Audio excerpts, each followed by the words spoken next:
오늘 본문은요, 마가복음 15장 1절에서부터 15절이죠. 두 단락으로 크게 나누어집니다. 1절에서부터 5절까지는 대제사장의 뜰에서 이제 빌라도에게 넘겨져 신문을 받는 내용이 나오죠. 빌라도가 여러 가지 그 고소된 제목을 갖고 신문을 하는 내용입니다. 그리고 6절에서부터 15절까지는요, 빌라도의 그릇된 선택이 나오고 잘못된 결정이 이루어지는 것을 보게 됩니다. 자, 그럼 본문의 시작에 보면은요, 공회라는 단어가 나와요. 1절에 대제사장과 장로들과 공회원들이 의논하고 빌라도에게 넘겼다고 되어 있는데, 이 공회는 산헤드린, 그 당시 때 유대인의 국회와 종교적인 재판을 다 할 수 있는, 정치와 종교가 혼합된 그런 최고 권력 기관인 산헤드린의 기관을 얘기하고 있는 거예요. 예. 근데 이 공회에서 이렇게 산헤드린이 모든 재판을 할 수는 있지만, 그렇지만 사형 선고는 할 수가 없었어요.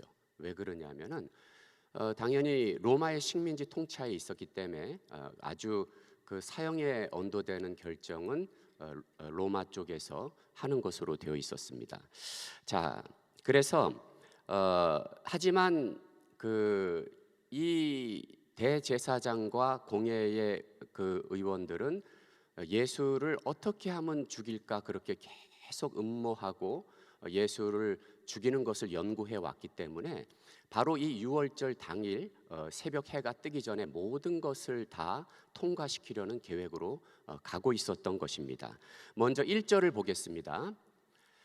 새벽에 대제사장들이 즉시 장로들과 서기관들 곧 온 공회로 더불어 의논하고 예수를 결박하여 끌고 가서 빌라도에게 넘겨주니, 이들 제사장과 서기관들, 바리새인, 사두개인들이 다 거기에 산헤드린에 속해 있죠. 이들의 고발은 시기와 질투에서 속해 있었고 사악함과 분노와 거짓말이 그 안에 숨을 쉬고 있었습니다. 예수님은 가룟 유다의 고발로 밤 12시 자정에 붙들렸고 그렇게 해갖고 안나스의 뜰에 처음 도착하고, 그리고 또 가야바의 집 뜰 안으로 그렇게 갑니다. 이것이 1시에서 3시 사이에 다 이루어졌다는 것이죠.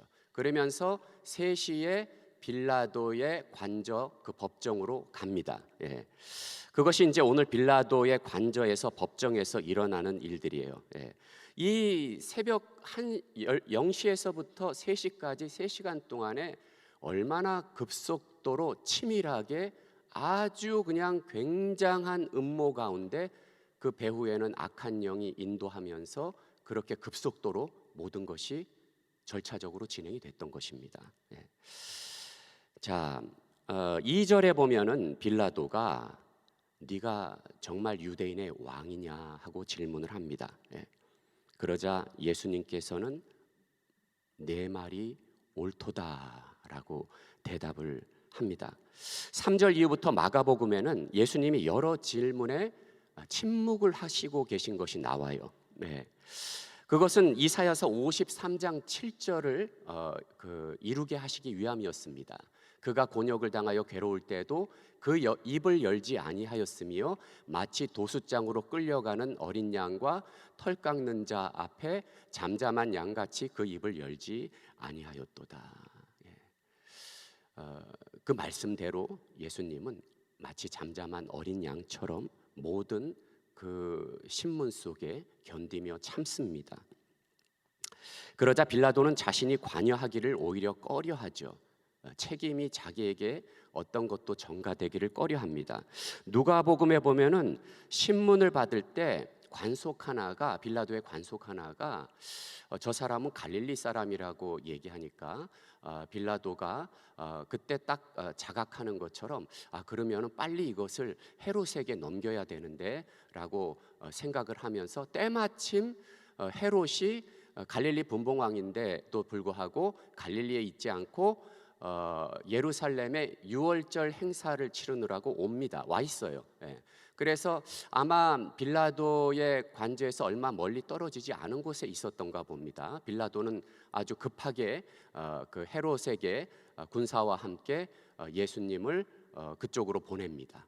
그래서 그렇게 보냅니다. 그런데 헤롯이 그렇게 갑작스럽게 새벽에 찾아온 예수님을 반갑게 맞아요. 왜 그렇습니까? 왜 그러냐면은 헤롯은 예수님의 기사와 이적을 자기한테 보여주길 원했고 자기한테 뭔가 기적을 일으켜 주기를 원했던 거예요. 그런데 헤롯이 계속 그렇게 보여주기를 원하자 예수님은 계속 침묵으로 일관하시니까 결국은 헤롯이 조롱하고 비평하면서 화려한 의복을 입히고 도로 빌라도에게 보냈더라라고 요한복음에는 기록이 되어 있어요. 그래서 그렇게 예수님이 새벽 6시경에 다시 빌라도 총독의 법정으로 다시 끌려가게 되었던 것입니다. 이게 새벽 3시에서 6시까지 그렇게 또 이루어지는 것이에요.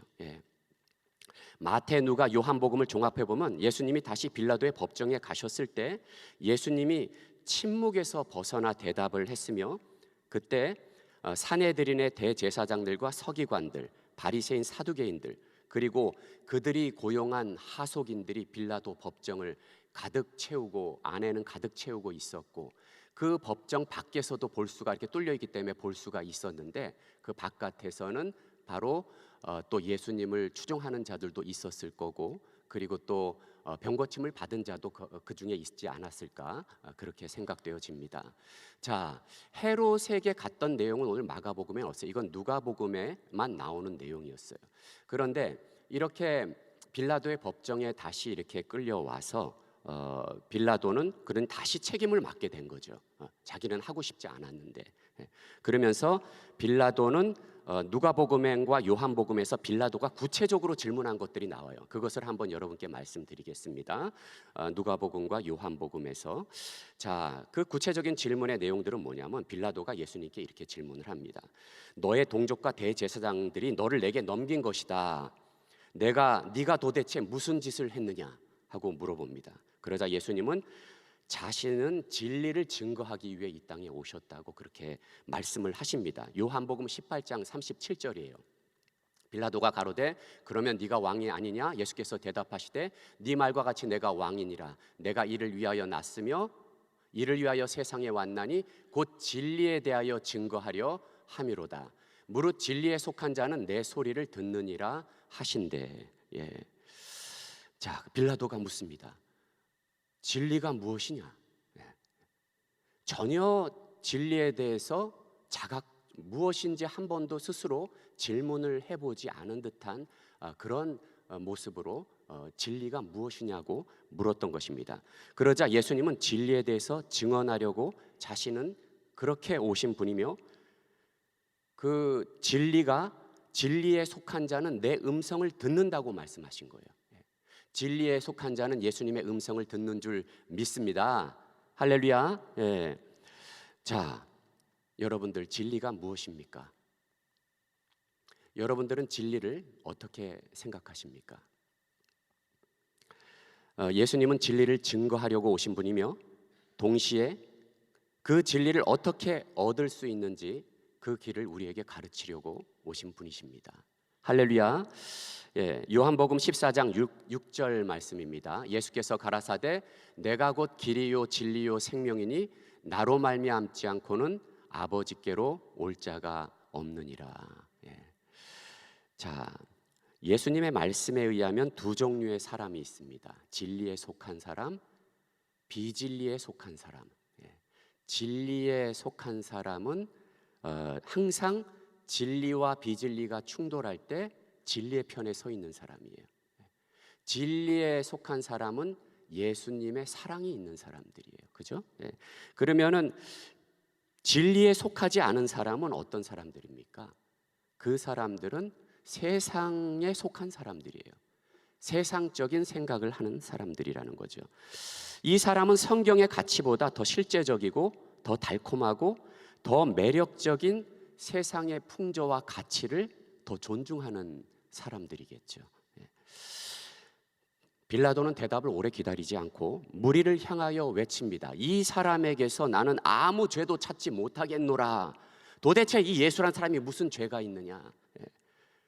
대제사장이 고용한 무리들이 일제히 외칩니다.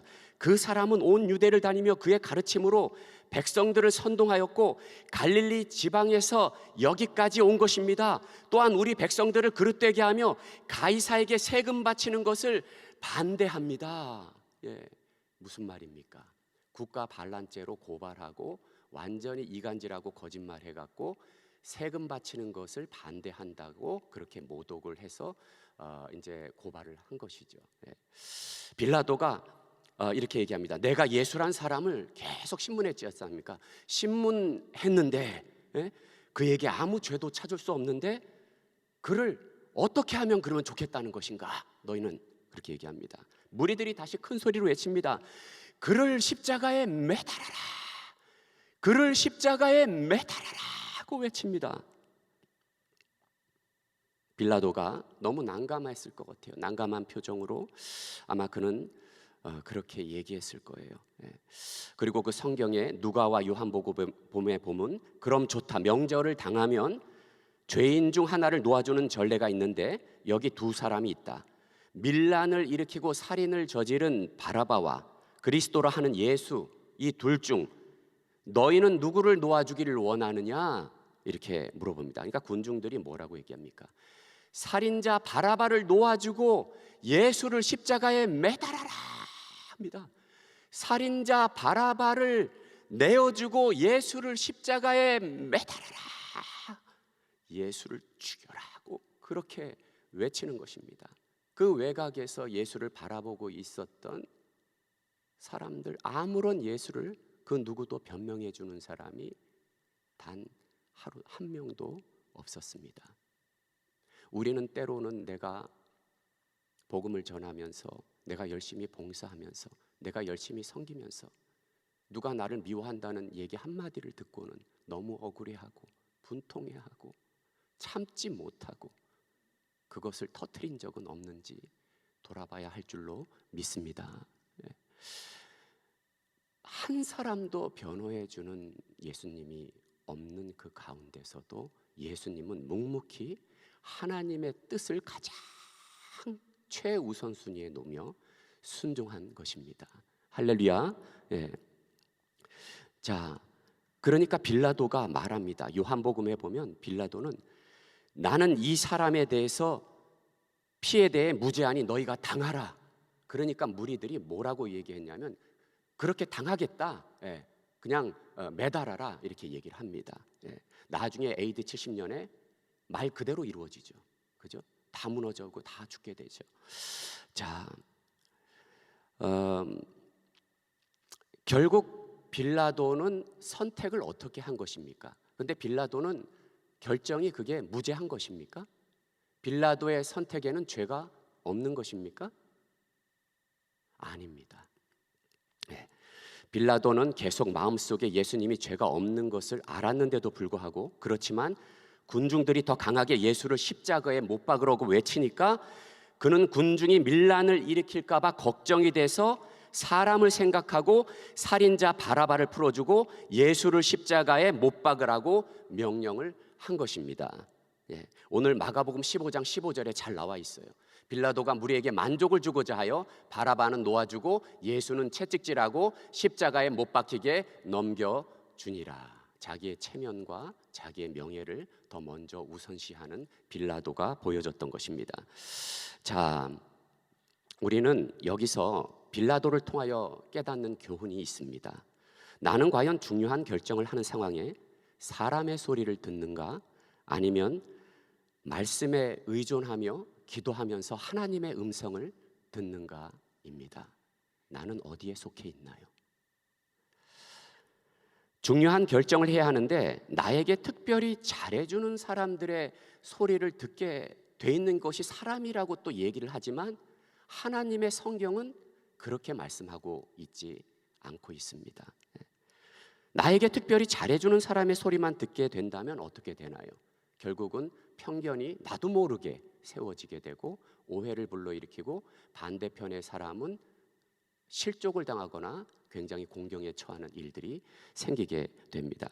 또 빌라도처럼 체면을 중시하는, 또 명예를 중시하고 또 내가 어떤 악한 영향이 미쳐질까 아는가를 늘 생각하는 그런 사람은 그것이 두려워서 그들의 말을 두려움 때문에 들어줍니다. 그러면은 또 그것은 어떻게 됩니까? 그것은 결국 엄청난 무리를 일으키고 하나님의 뜻과는 정반대로 흘러가는 그런 양상을 보여주게 됩니다. 빌라도는 세상 사람이죠. 혹시 이러다가 밀란이 일어날까 두려워하여 예수님을 넘겨주었다는 것이에요. 세상의 소리를 들은 거죠. 하지만 하나님을 믿는 우리는 하나님의 음성을 들어야 하는 줄 믿습니다. 믿으면서도 사람의 소리만을 생각한다면 세상과 다른 게 뭘까요? 자, 세상 밖을 봅니다. 세상에 돌아가는 정치와 경제 그리고 사회 문화 전반에 걸쳐서 사람들은 오직 세상의 소리, 사람들의 소리를 듣고서 움직입니다. 세상의 소리란 배후에 있는 악한 영의 실체의 소리라는 것이에요. 세상은 때로는 크리스찬들의 거룩함 앞에서 정치적으로 다가오죠.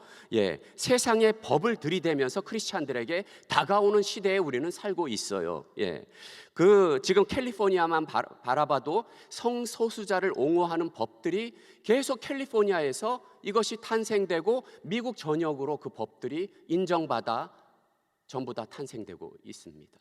얼마나 우리는 이렇게 혼탁한 캘리포니아에 또 살고 사명을 갖고, 물론 우리는 은혜 한인교회에서 그 사명 때문에 하나님이 탄생시킨 줄 믿습니다.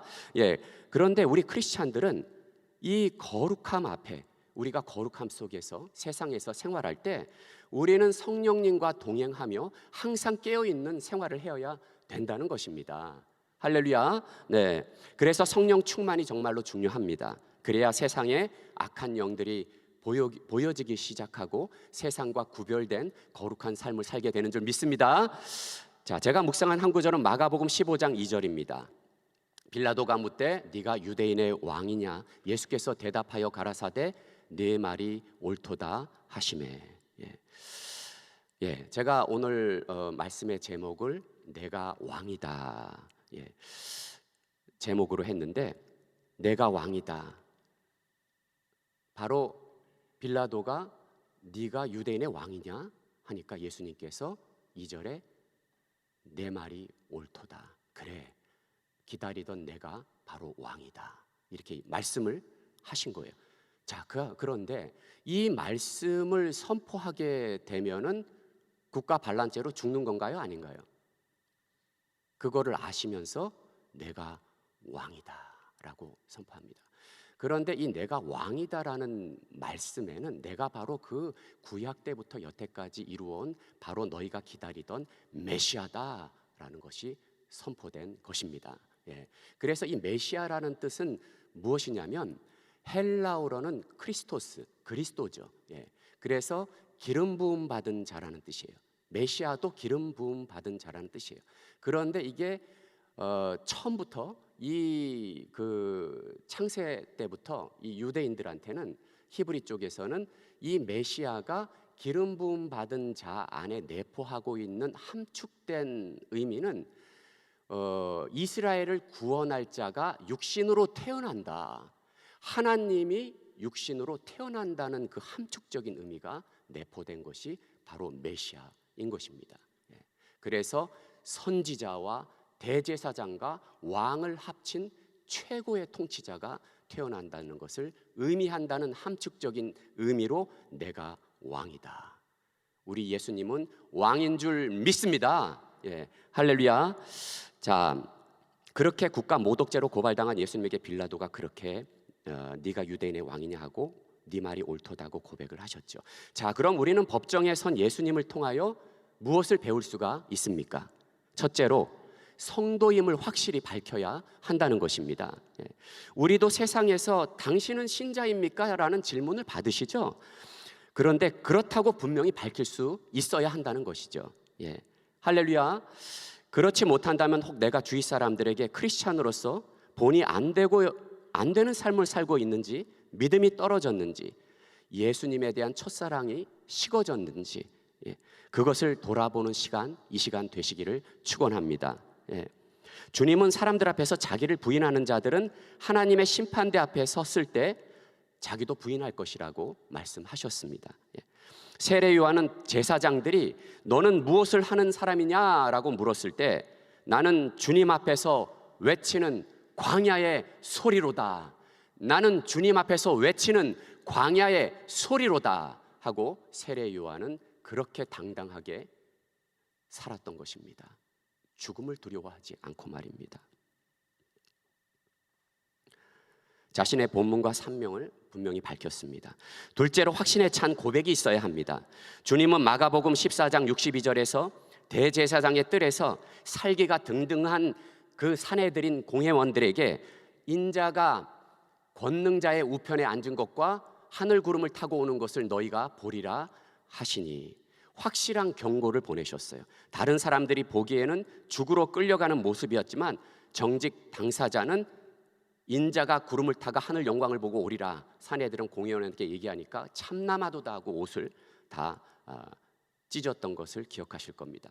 너희는 정작 당사자는 이렇게 얘기합니다. 너희는 내가 모든 것의 왕인 것을 곧 알게 될 거야 라고 말하고 있는 것이죠. 베드로전서 3장 14절에서 15절을 보면은 그러나 의를 위하여 고난을 받으면 복이 있는 자니 저희의 두려움을 두려워 말고 소동치 말고 너희 마음에 그리스도를 주로 삼아 거룩하게 하고 너희 속에 있는 소망에 관한 이유를 묻는 자에게 대답할 것을 항상 예비하되 온유와 두려움으로 하고.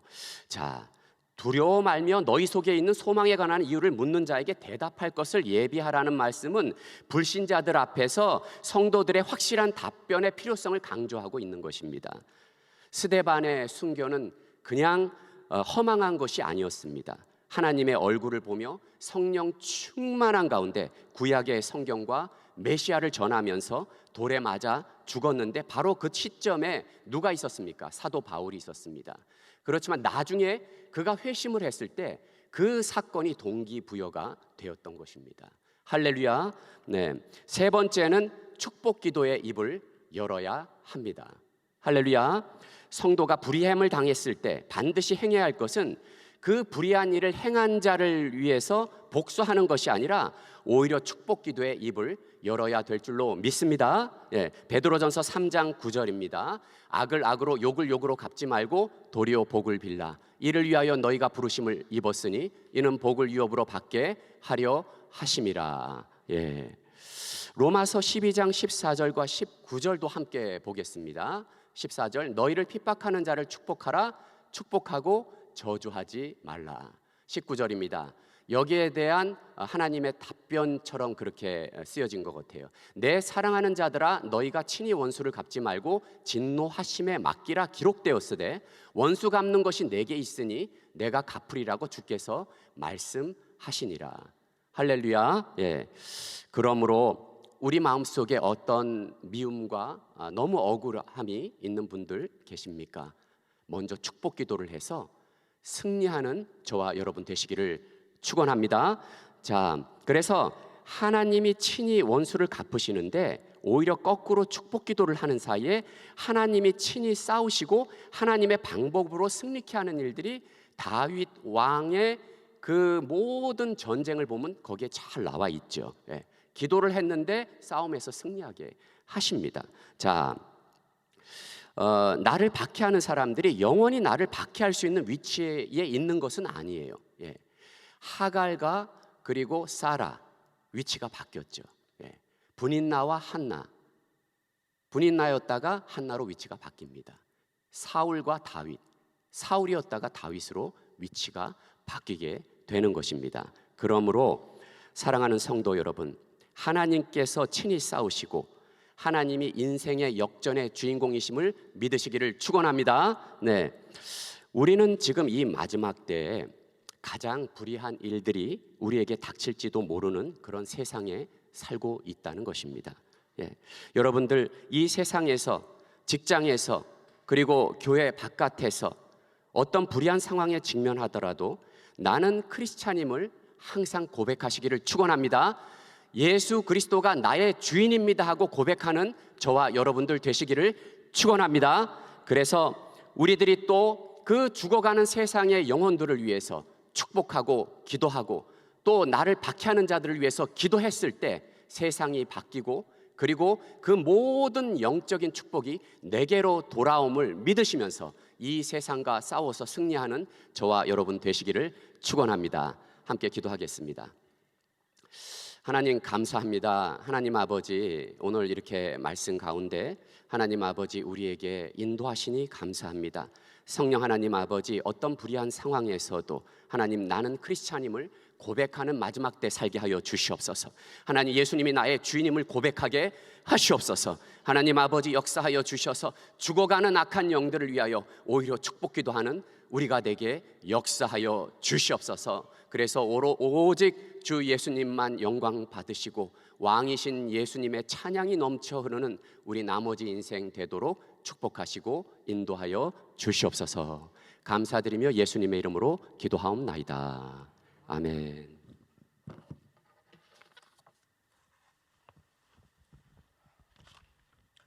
네, 다 같이 일어나셔서 오늘 들으신 말씀 생각하시면서 함께 찬양 드리도록 하겠습니다.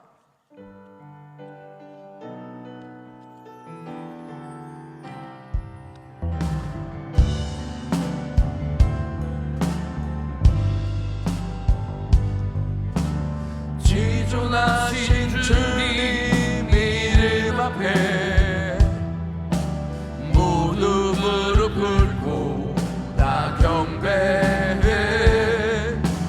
거룩하신 주님 보좌 앞에 엎드려 절하세.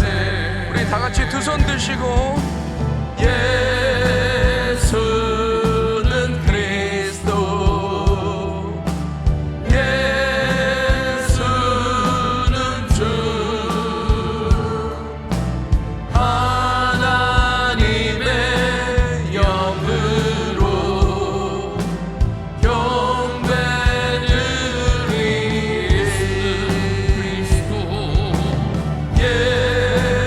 예수는 그리스도, 예수는 주, 하나님의 영으로 경배드리리.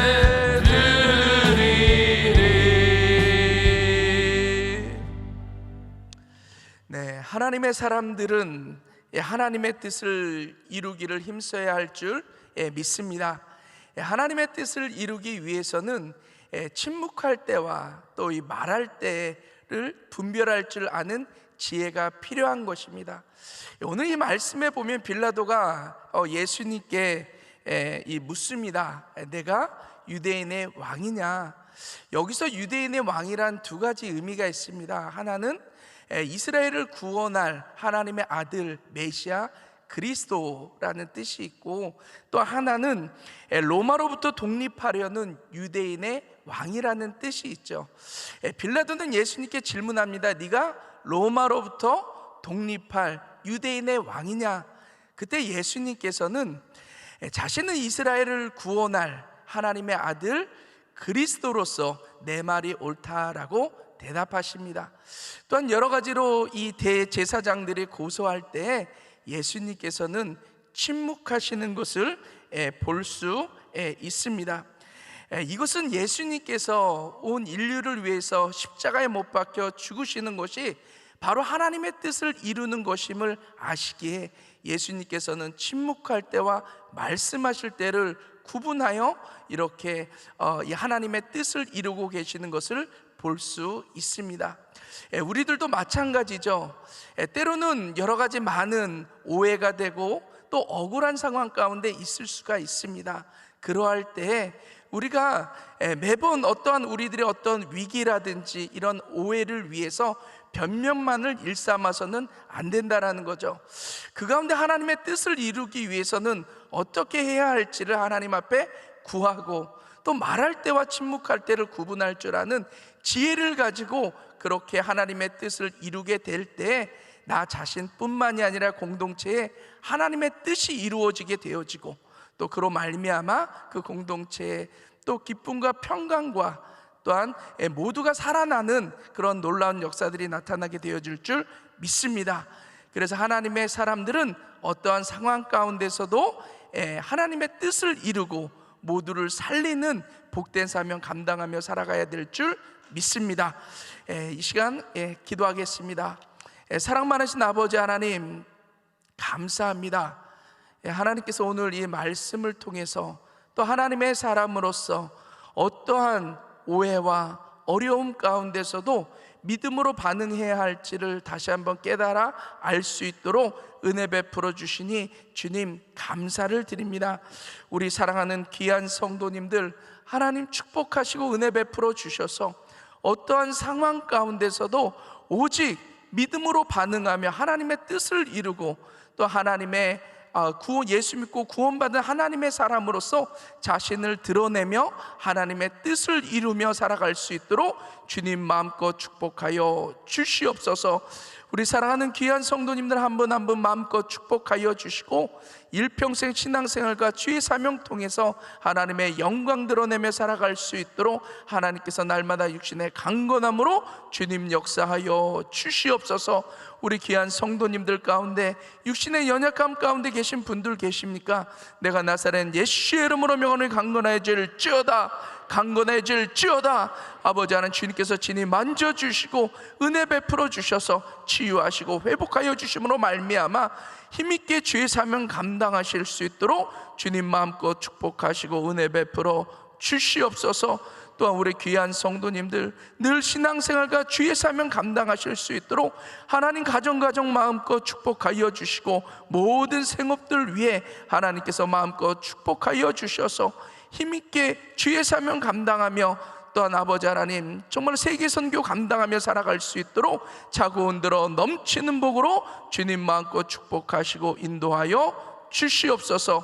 이제는 우리 구주 예수 그리스도의 은혜와 그 하나님의 무한하신 사랑하심과 성령님의 내주교통 충만하옵신 은총이 날마다 어떠한 상황 가운데서도 오직 하나님의 뜻을 이루며 또한 믿음의 반응으로 나아가기로 소원하는 우리 사랑하는 귀한 성도님들 머리 위에, 그 가정과 직장과 비즈니스 위에, 또 자녀들 위에 이제로부터 영원토록 함께 계실지어다.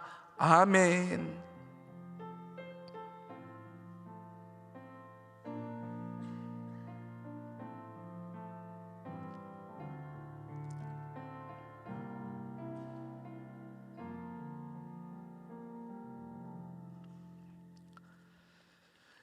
이 시간 기도할 자리들 잡으시고 기도하시기를 바랍니다. 오늘 말씀 들으신 말씀 생각하시면서 여러분들 기도하시기를 바라고요. GTD 201기 또 인도하신 한경 담임 목사님, 또 팀 멤버들, 또 우리 80여 명의 캔디데이트들 끝까지 은혜 받고 또 하나님 만나고 내려올 수 있도록 위해서 기도해 주시기를 바라고요. 9월 달에 있을 선교대회 준비되어지는 모든 과정 가운데 하나님께서 넘치는 은혜와 또한 준비되어지는 모든 과정 가운데 은혜로 준비되어질 수 있도록 위해서 기도해 주시기를 바랍니다. 우리 주여 3번 부르짖고 같이 한번 기도합니다. 주여, 주여, 주여.